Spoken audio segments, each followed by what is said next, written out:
B'Shem Hashem Naaseh V'Nasiach. We continue with Hilchot Purim from Sefer HaRabbeinu Shchai Olav Shalom.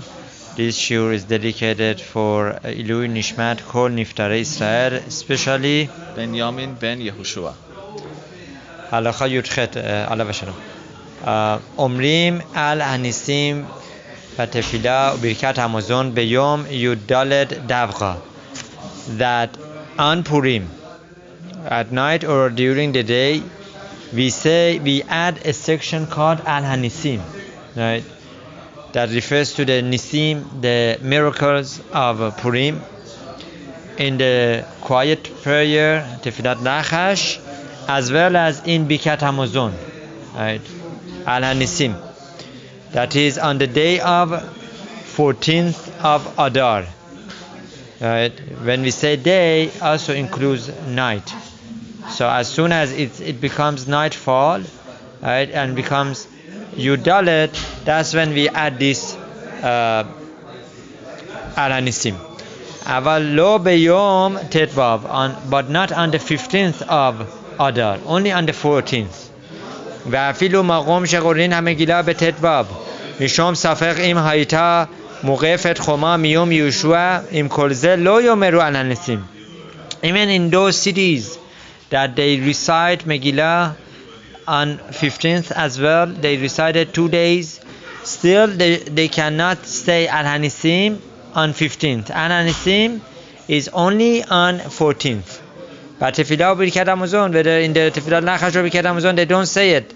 Mipenei chashash safek, because there is a doubt, right, in halacha if one should say it on 15th or not. So we say Safek berachot le'arel. We say this is a doubt over here, and we don't add it. We don't add it on the 15th. Lechen meforash b'shar kavanot, as explained in Shar Kavanot. Right. Upo irenu Baghdad. Minhagam liqrot hamegila beyud dalet bivracha. So as we mentioned, the hometown of HaRabbeinu Shchai Olav Shalom, right, was Baghdad in Iraq. So over there the minhag says, the minhag was to read the Megillah on Yudalet with Beracha, right? That is the 14th of Adar. Aval betetvav qorin ota belo Beracha klal. And on the 15th they would read the Megillah, but without the beginning Berachot, the beginning blessings and the after blessings. And the after Beracha that they said, they would say it without the name of Hashem. Right? There's an opinion, if one is not sure to say a Beracha, could say the Beracha without the name of Hashem, without saying the name of, right, Hashem Elokeinu, and would in fact just think about that name in his mind. And the minhag was to read Vayavo Amalek, that is the section that talks about Amalek on 15th of Adar as well, right? And what is the reason? The Be'ir Baghdad Yeshla Ba Safech Im Hayta Muqefet Choma Miyomot Yehoshua Olav, because we said in any town that had walls around it in the time of Yehoshua, right, Moshe Rabbeinu's successor, right, then in that town one should repeat Megillat Esther on the 15th as well. But for Baghdad, they are not sure if it had walls from that time or not.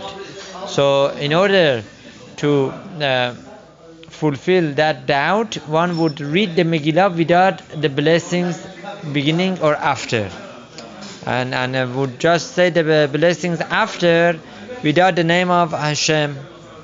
ולכן קוראים בט"ו את המגילה בלא ברכה.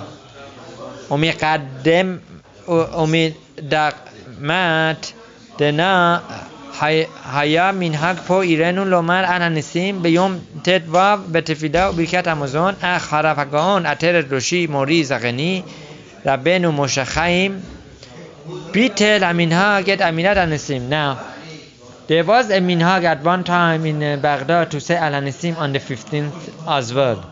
But this minhag was nullified by Harav ben Ishchai alav Shalom's Rav, Rabbeinu Moshe, right? Rabbeinu Moshe Chaim. So this was nullified. So from that time on, there is no Al Hanisim on the 15th. And as we said, we do not say Al Hanisim on the 15th, only on the 14th. Right? Mishom Chashash Safek, Aval Qiriyat Sefer Torah Lo Rasa Levatel. But they had the Torah, reading from the Torah. You know, you could read from Torah any day, right? Right. So with that was permissible. They kept that minhag. Now you do need to have 10 people when you're reading the Torah from the Sefer Torah.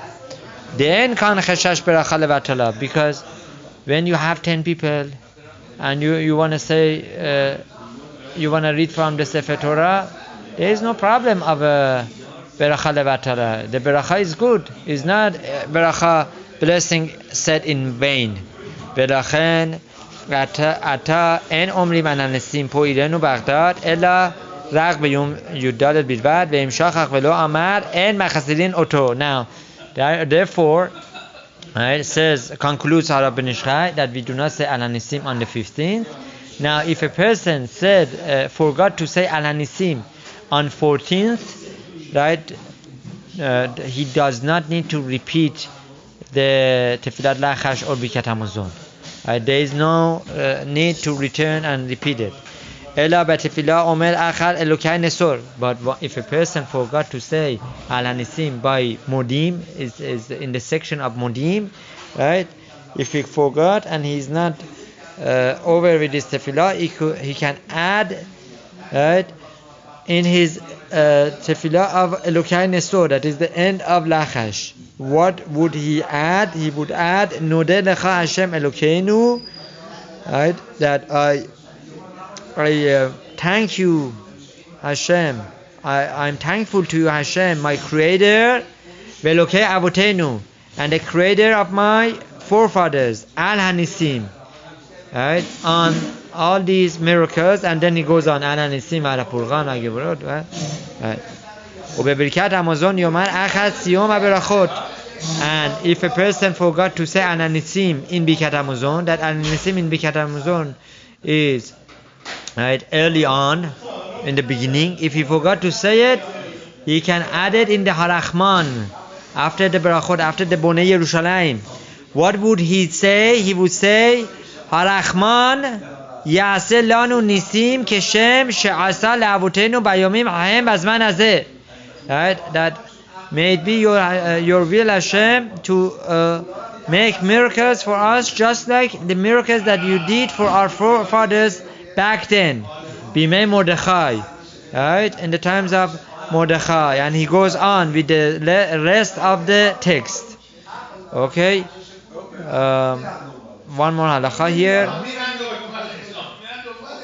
Chayav kol adam liten shete matanot לשני עניים לפחות וכל המרבה ברוך יהיה ברוך יהיה. Now, every Yehudi, every Jew is obligated to give, right, two gifts to two aniyim. This is called מתנות לאביונים.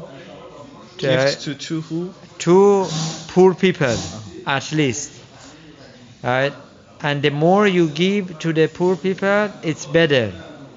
We mentioned before that Matanot Le'Avionim is more important. The gifts that we give to the poor people is more important than Mesholach Manot, giving two food to one person. So what is the required amount of this food that we give to the poor people? Or it could be the equivalent of the food. It could be cash, right? Im noten ochel, if a person gives food, sarich sheyeh, it needs to be shalosh besim, the equivalent, right, of three, the size of 3 eggs, right? or 3 eggs minimum himself can give it to the ani. That is the acceptable food. Shehem arba wa chamishim dirham. That is 45 dirham. That is, dirham is another measurement. Back then they used it in Iraq. Ve'imot, and if a person gives money, shiur sheigne shalosha besim mipat, it needs to be the equivalent, right, of that which you need to pay to purchase bread, right? So whatever one egg is cost, you multiply it by 3 and you buy bread and you give it to the poor person. Or you could give eggs, or you could give now over here you're giving the money of that. So if one egg these days is about, I don't know how much is the egg, $1, $3. so at least you want to give $3, right, to 2 anim, so each one $3. Now as we mentioned, the more a person gives, the better. ואפילו עני מתפרנס מסדקה חיה במתנות לאביונים. And this is the very important thing. Even if a person, if a Yehudi, lo alenu velo alechem, he is poor, right? He sustains himself. He gets money from Gabayeh Sedara, he gets money from Pushka, he gets money from other institutions who support him. He also is obligated to give matanot le'avyonim to another poor person, right?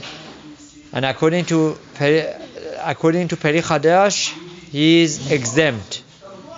So there is one source that says he's exempt. V'katuv b'sefer Torah Lishma. It's written in the Sefer Torah Lishma. Yes, go ahead. One source says he has to pay, another source says no. Most opinions say that he needs to pay. There is only one opinion that says that he doesn't have to pay. The majority say he doesn't have to pay. Yes. Sheyochal evyon. I'm sorry. The majority says he has to pay. Majority says that he has to pay. Right. Sheyochal evyon echal diten evyon chavero. That really a poor person can give to another poor person, and that poor person also can give him back. Right. What is this whole notion of giving? Our rabbis instituted that we should be giving because back then in the times of Esther and Mordechai there was a lot of division among Jews who were pro Mordechai, right, who followed him and who accepted his rulings and who understood his chokhmah and his wisdom, right? And they would support him no matter what, even though that there were those who said Mordechai caused Haman to become Sonei Israel, to hate Jews. What was their argument that he caused? How would he cause? Well, it is well known that Mordechai did not give a badge to Haman, and Mordechai didn't bow down to Haman, but Haman was the second to the king, and he required everyone to respect him. He demanded Mordechai to bow down to him, and Mordechai did not bow down to him. Why? Because he was wearing idol around his neck, right? And one is not supposed to bow down to an idol.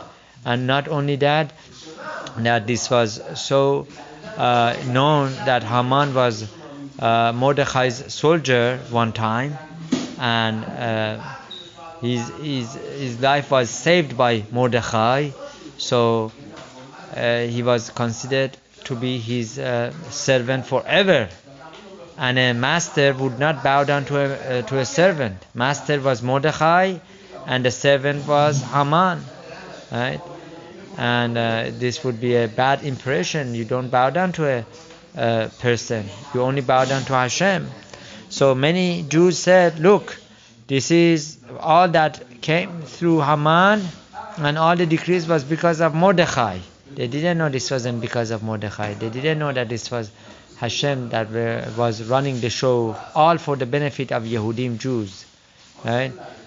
So there were some Jews that became very against him, and among the Jews, those who were pro Mordechai, right? They were unfortunately all of a sudden they noticed that those other Jews don't get along with them anymore, and they started hating each other, unfortunately. So our rabbis instituted after the miracle of Esther Mordechai, after all the Jews were saved and the enemies were defeated and killed, they instituted that they should give food to each other, to the Aniyim, and to each other, right? In order to increase shalom, in order to increase peace. Unity, exactly. And unity is very, very important. So שיאכל אביון אחד ליתן וזה גם כן חוזה ונותן לחברו סוד. According to one opinion, one poor person could give to another poor person. Once he owes it, is his, he can give it back to him. So this way there is no loss and there is only shalom. So may Hashem help us that we have unity among our nation. Amen.